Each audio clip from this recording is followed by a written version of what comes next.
chair in the Mandalay Hall every morning, there was Peter, Cocker Spaniel called Peter, one of Baba's pets. He would always come along with Baba. In fact, he would wait. Look, aren't you coming, Baba? Aren't you coming? Come on. And he would come. So we women wouldn't come over, but he would come along with Baba. Then by this big door of the Mandalay Hall, did you call it door? I suppose. Gate?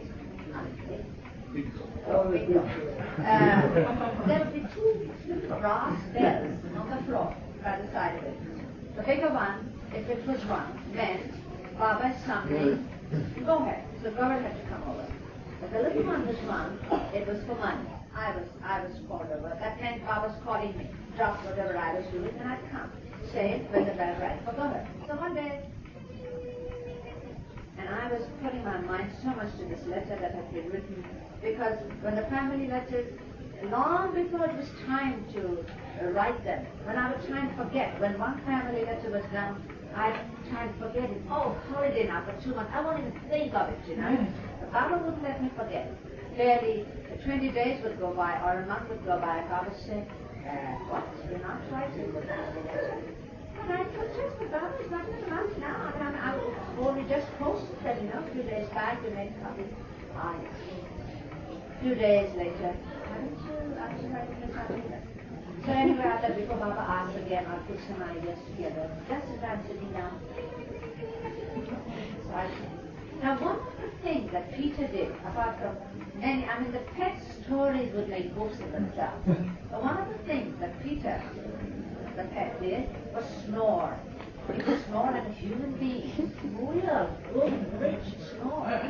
So, when we were in Baba's room, and once when I was reading out to Baba, suddenly I heard a snore. And I stopped reading what I was reading. Who could it be? Surely not much.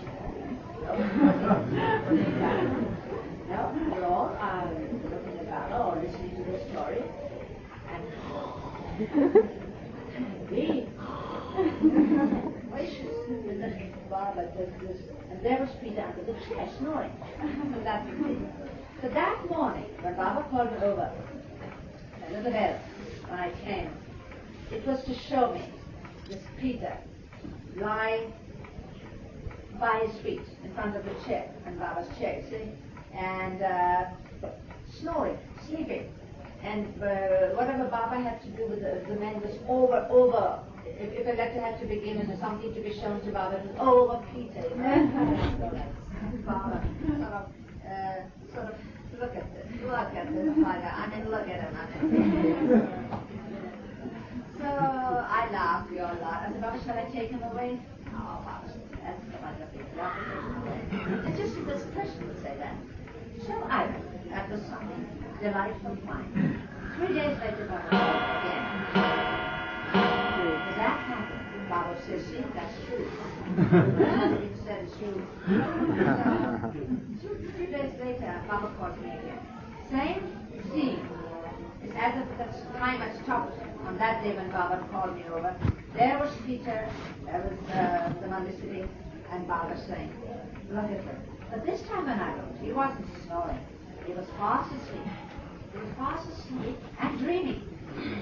And you know how in dreams, they're excited. And Peter, anyway, when he would chase a squirrel or chase a cat, he would get so excited that even while he was galloping, he goes, Peter. Nothing. So that day, when he was lying down fast asleep, and he was very excited, so excited that his ears, he was frowning, and his ears came over, because he couldn't put his ears out. The frown made his ears almost cover his eye like Carol Lombard, you know?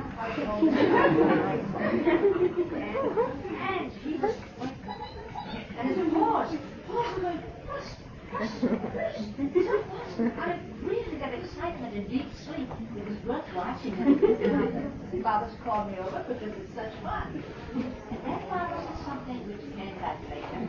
Baba said, see, look at Peter. He thinks he's chasing some wild animal, or some wild animal is chasing him, or he's going up mountains, or running through desert. All this that Baba is saying that he's doing, but not really, sir. sound at my feet. He thinks he's going through all these hardships and over the mountains and through the deserts, and he's chasing wild animals and wild animals are running after him. Whereas all the time he's safe and sound at my feet. Now that is heaven. And when I went back to get him, this thing of suffering, exactly. That is why Baba tells us don't worry.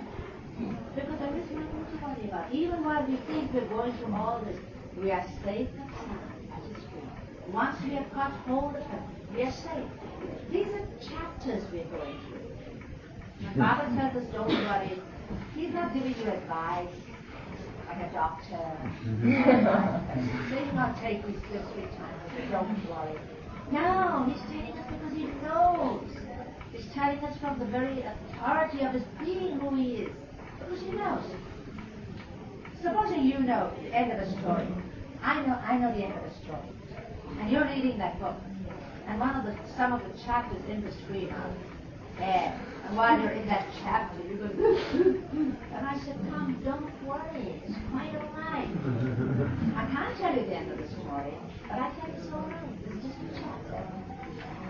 Because I know. I've read it all.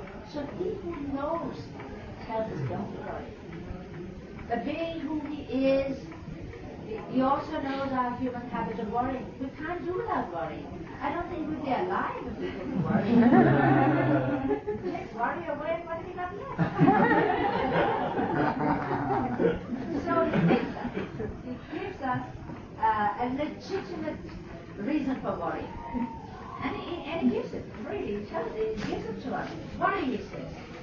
He says, if you must worry, then worry how to love me more. There is no other way.